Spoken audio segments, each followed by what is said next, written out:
احنا جمهور الزمالك اللي بيتقال علينا ان احنا بنفهم، اللي بيتقال علينا مش اي حد يضحك علينا، اللي بيتقال علينا جمهور بيفكر بدماغه.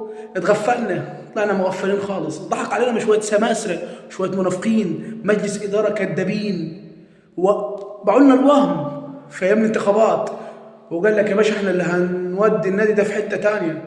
ما نعرفوش ان هم يغرقوه في الحته الثالثه.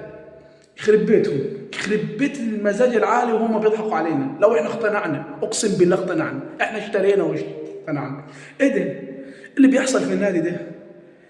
يعني مش عارف ازعل من اللعيبه اللي رايحه الاهلي، ولا مش عارف ازعل من مجلس الاداره، ازعل من نفسي ان انا صدقت شويه منافقين وشويه كذابين وشويه سماسره لا عارفين يجددوا اللعيبه، ولا عارفين يحافظوا على قوام رئيسي، ولا عارفين يجيبوا صفقات. وكان حجتهم ان القيد مقفول. اهو القيد اتفتح يا بابا، القيد اتفتح يا حبيبي انت وهو. ما قدرتش تجيب حتى احمد شخه مهاجم الحمام اللي النادي الاهلي في اخر 7 ايام في القيد عمال يعمل صفقات من نار.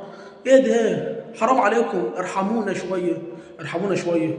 احنا جمهور الزمالك خلاص مش كفايه نتجلط من اللعيبه في الملعب، وانتوا كمان كده نفاقكم ده يخلينا نتجلط اكتر منكم. كفايه. يعني انا دلوقتي انا ازعل من امام عاشور اللي مشى وراح الاهلي، ولا ازعل من بن شرقي، ولا ازعل من كهربا، ولا ازعل يمكن من زيزو، ولا ده انا خايف على السهم، الراجل اللي في السهم بتاع نادي الزمالك اللي يمشي ويروح الاهلي.